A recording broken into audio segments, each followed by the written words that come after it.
Good evening. Welcome to this edition of the 411 Talk Zone radio show. My name is Leon Jones. Tonight's topic: the cycle of poverty can cause mental health illnesses. Now, there is a vicious, self-reinforcing cycle of poverty associated with mental health illness. You become poor, sometimes through circumstances beyond your own self-control, such as losing your job or perhaps because of a pre-existing mental illness or health concern. Now, although those items or issues are out of your control, particularly let's stick to if you lose your job. Well, the first thing you're going to do is try to go after unemployment benefits. Unemployment benefits are good, but only for a short amount of time. You still have to look for work. Now, if you haven't worked, you're probably going to seek out government assistance to help you through the tough times.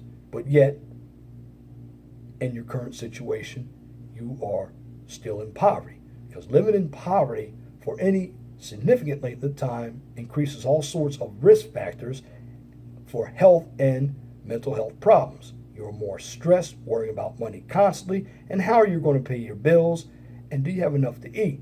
You eat worse because bad processed food is often cheaper than nutritional food. If you can still afford to live on your own, you will probably do so in a neighborhood more prone to violence, exposing you to more trauma and risk for personal violence. Now, it's a vicious cycle where both poverty seems linked to greater rates of mental illness, and in some cases, certain kinds of mental illness seem linked to a greater likelihood of living in poverty.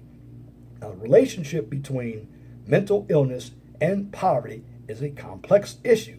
For instance, in a 2005 study, researcher Chris Hudson looked at the health records of 34,000 patients who had been hospitalized for at least twice for mental illness for a period of 7 years. He looked at whether these patients or not had drifted down to live in less affluent neighborhoods because of their situation after the first hospitalization. Now, that's according to the news account of the study. Now, he found that poverty, acting through economic stressors such as unemployment and a lack of affordable housing, is more likely to precede mental illness, except for those who have schizophrenia. He says his data suggests that poverty impacts mental illness, psychological illness, and even health problems, both directly and indirectly. And that I definitely agree with that. Because for the most part, poverty is a social issue. And in my videos, I don't do a lot of social issues. However, this social issue can lead to a low self-esteem, violence, and anger. It could lead to depression, anxiety. It could also lead to stress, binge eating, you name it. Although it's a social issue, it will directly connect to other mental health issues that I mentioned in previous videos.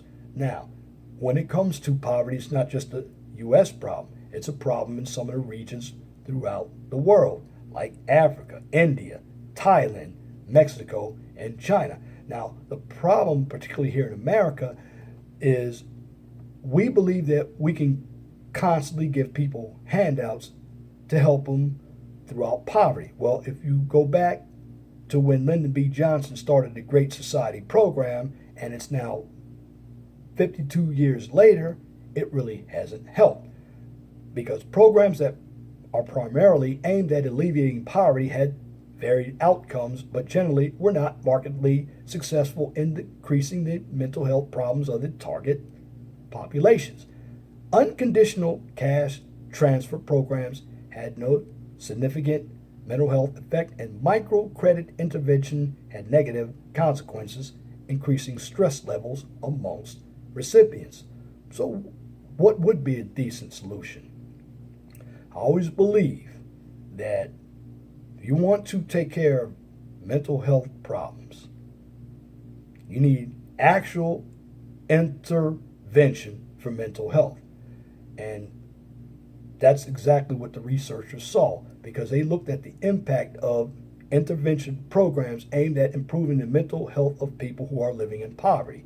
The interventions they reviewed varied from the administration of psychiatric drugs to community-based rehabilitation programs to individual or group psychotherapy to residential drug treatment and to family education. They also looked at the impact of mental health on the rate and duration of employment and in family finances. Here they found financial situations improved as their mental health also improved.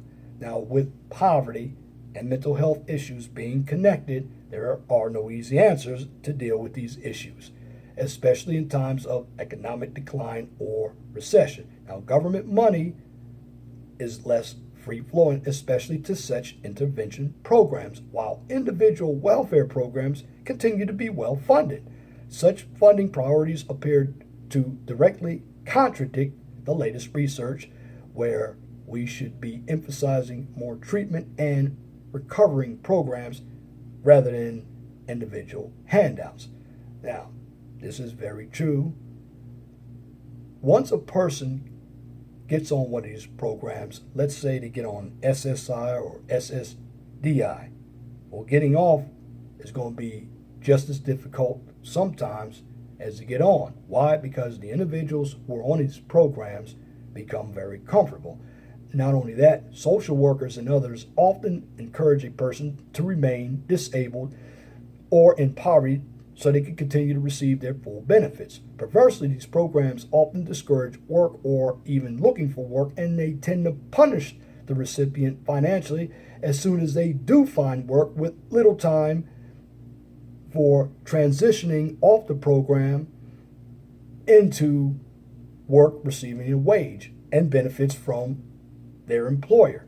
Now, as more research is conducted in this area, perhaps the situations or the solutions will become even more clear, and our policymakers can take the actual data and help craft funding that aligns with the data rather than competes with it. Being poor is not a lifelong condition. One has to be resigned to it for the rest of their lives. Recovery from poverty and mental illness is not only possible, but should be everyone's goal. And that is very true. Now, another point that I will make when it comes to welfare, see, everybody is hopping on these Section 8 programs. Well, you're not going to get rid of Section 8 until there is a vote by the House and Senate. That's how you can add legislation or just defeat legislation. The politicians make that call. So the Section 8 is not going away. Now, of course, this video is not about Section 8, but when it comes to welfare programs, not only are social workers involved with keeping their jobs, because the more people who are on welfare, well, it provides more work for social workers. So that's why they encourage some of these recipients to maintain the programs, because getting their benefits also keeps the social workers on the government payroll. Not only that, there are lobbyists for welfare recipients. And these lobbyists are paid for by different donors. And this is where you get your legislation put to the floor through the politicians, because it's all political. But what's happening, these political figures, special interest groups, lobbyists, are using the victimization or victimology and mental health status of people who are really in poverty. And at the end of the day, these people in poverty are always going to be in poverty. And what happens when you're in poverty? Stress occurs, anxiety occurs, you begin to have deteriorating health because you don't have enough resources to actually go to a clinic to get yourself checked out. However, some programs do allow you to go to a clinic to get checked out for free. But for the most part, individuals who are in poverty live in slums. And I'm not talking about the hood, but slums occur all over the world. And when you're malnourished, what happens? Obesity rate occurs, or you could be bulimic and anorexic. Other health problems occur like diabetes and high blood pressure from eating greasy foods, because a lot of these preserved foods, like your fast food restaurants, lead to a high fat content, which ultimately leads to heart disease as well. But poverty, albeit a social issue, will lead to mental health issues if it is not treated. And I am an advocate of intervention programs because they do work. What people need when they're in a situation that doesn't seem comfortable at the moment, they need positive support. And any program that offers that support to help a person get back on their feet, I totally agree with. I don't agree with constantly handing people something, because all you're doing, you are getting them addicted. That's like constantly giving drugs to somebody who's addicted. It's going to be very difficult to wean them off. And when you try to wean them off, they're going to go into remission because they're used to having that drug because it is very comfortable for them. Well, that's the same thing when it comes to poverty. You keep individuals on the welfare dole. The only thing that you're doing is getting more votes for the Democratic Party, because the Democratic Party is one who believes in big government, and part of that big government is the redistribution of wealth from hardworking people to government programs to take care of able-bodied people who don't want to work. Now, everybody in the hood is not susceptible to not wanting to work, but you have a few people out there who don't want to work, and also they're encouraged not to work. And that is from the social workers. So the social workers can keep their jobs, because in the field of social work, for the most part, I don't believe there are a lot of jobs in the private sector for social workers. For psychologists and psychiatrists they are, but not for social workers. That's why they encourage their clients to stay on that welfare dole. And when you have that kind of mindset, you're not even helping your client. You're keeping your client poor. In other words, you're being an enabler. And you as a social worker is just as guilty for enabling an able-bodied person to be impoverished or be in poverty the same way a person who is able-bodied can get off poverty or get out of poverty, but they refuse to. So my best bet, if you want to help somebody through mental illness, medicine is an answer for the symptoms. But what about the problem? Because some of these mental health issues have been researched, but they haven't come up with any type of problems. Now, of course, poverty, it may one day be introduced to the list of mental health issues under the DSM, which is the Diagnostic and Statistical Manual for Mental Health Orders. But right now it isn't. But it is directly linked to mental health issues.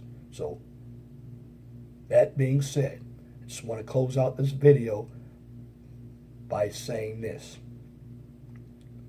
When you have any type of problem, the best way to solve it is to seek help.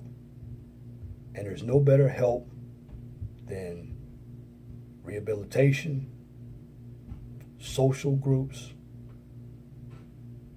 mental health professionals who are actually going to deal with the problem instead of encouraging the problem by telling a recipient you need to stay on the program for full benefits, because you're not looking out for the client, you're really looking out for your own job.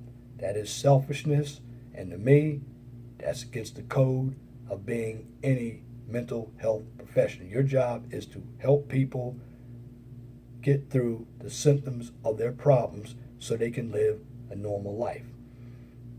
So, that being said, all social issues, mental health problems,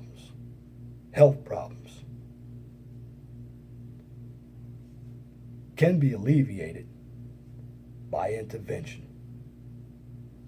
So if you are one who has a poverty problem, stand up and seek help. You'll find that that is the best decision you ever made, because when you're in poverty and you're receiving government benefits, you're going to always be controlled, because the government benefits that you're receiving not only lead you to mental health issues such as stress, heart disease, but they always keep you poor. And in America, it's supposed to be the land of the free, the home of the brave. It's supposed to be the American dream. You don't live the dream when you're in poverty. So get your mind right. Seek help if you want to get out of poverty. Now again, some people may not be able to get out of poverty due to their situation, because it's been cycles and cycles of people, particularly family members, from your aunts, grandmothers, most of them single mothers. But at the end of the day, the only way you're going to end the cycle is get educated. The information is out there. One thing you need to do is find it. Start with my video, because you get an overview of what you need to do to live a better life outside of poverty.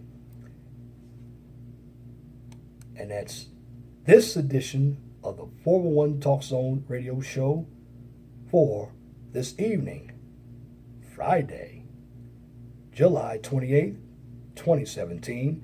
You can tune in to the 411 Talk Zone radio show every Saturday from 6 p.m. to 8 p.m. on Blog Talk Radio.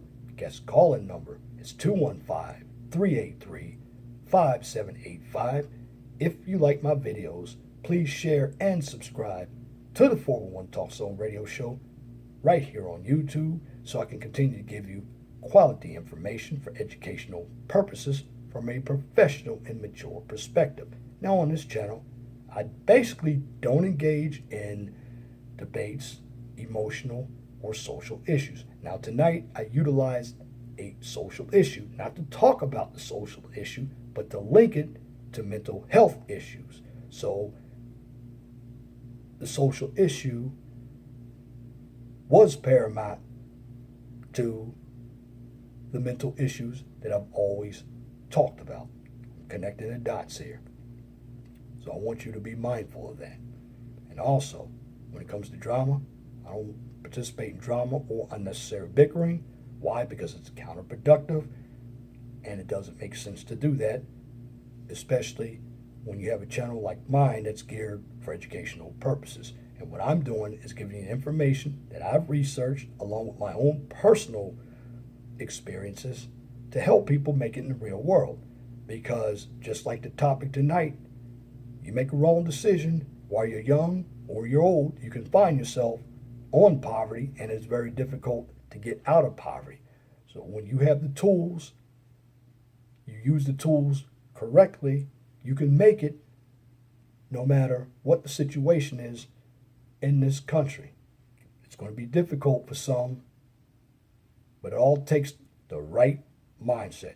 And that's what I'm here to do, is provide you with information so you can learn the system. Because knowledge is power. And the information that I am delivering is realistic but positive. And if you have a business, a new YouTube channel, or a topic that you would like for me to discuss on YouTube or Blog Talk Radio, please email me at lej6521@gmail.com. And if you have a comment, please leave your comment in the comment section under the video. But make sure that your comments are pithy. No bloviating, pettifogging, or filibustering if you wish to opine. Now that's it for this video. Till next time, my name is Leon Jones.